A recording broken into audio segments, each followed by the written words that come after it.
Hello, today we're going to look at how we can encourage bird life in woodland.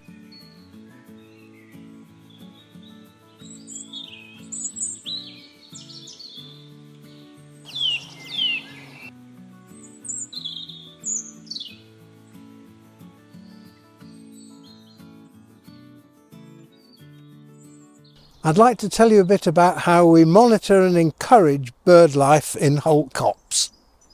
During the last 18 years, we've put up nearly 40 bird nest boxes designed to attract different species.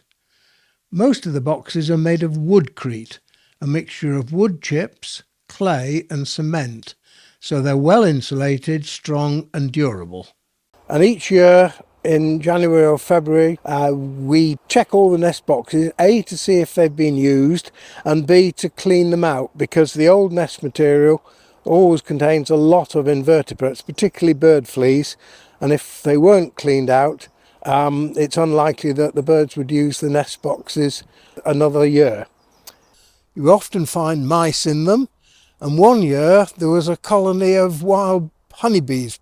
These made 4 gorgeous honeycombs, and the colony survived for about 2 or 3 years. We record whether the nest boxes have been used and whether there are any unhatched eggs or dead chicks present. And in most cases, all that's left are droppings. This is probably a great tit's nest, and as you can see, there are a number of skeletons of chicks here. I think I counted 8 or 9. We assume something happened to one or both of the parent birds. One year we found skeletons in virtually all the nests.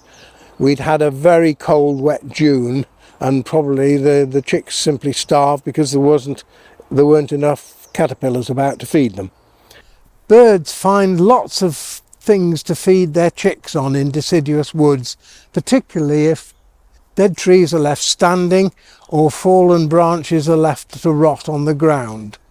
Moth larvae are found in huge numbers on oak trees in the spring, and they're one of the most important foods for a whole range of birds, not just insectivorous birds like tits and nuthatches, but also for birds like finches, which as adults feed mainly on seeds. Nest boxes with a hole are preferred by blue tits, great tits, nuthatches, house and tree sparrows. Open-fronted boxes are used by species which nest in bushes, undergrowth, and include robins, blackbirds and thrushes. Different species of birds use different materials to make their nests. Blue tits sometimes make fairly elaborate nests, but other times they're much more rudimentary. These are both great tits nests. Most nests that we find are like this, and they're made of natural materials, moss and grass mainly, but occasionally we find some that are absolutely full of man-made materials. The yellow fluff here, I think almost certainly came from tennis balls that dogs lost in the wood, but we've no idea where most of the other materials come from. It's not as though the wood's covered in rags and old clothes.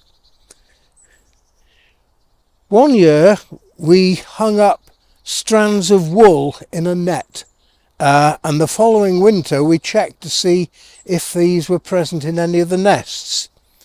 Perhaps not surprisingly, we found most in the nests that were nearby, but there were the occasional ones in nests much further afield.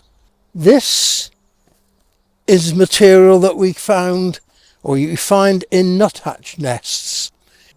If the nuthatch thinks the entry hole is too big, it'll partly block it up with a mixture of mud and saliva which sets really hard.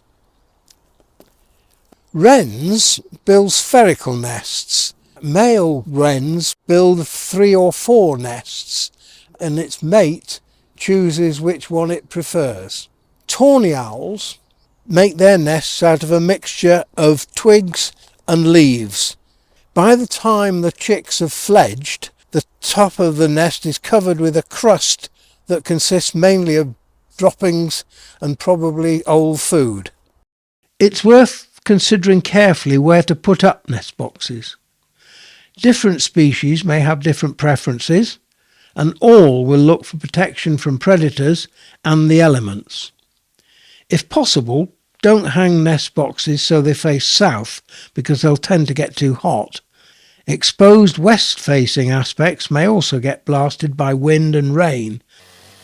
Always use aluminium nails when you put up nest boxes. If these nails are left in the tree that's later used for timber, saws will cut aluminium nails, but steel nails will ruin saw blades. Most of the nest boxes that we put up in Holt Copse are used most years.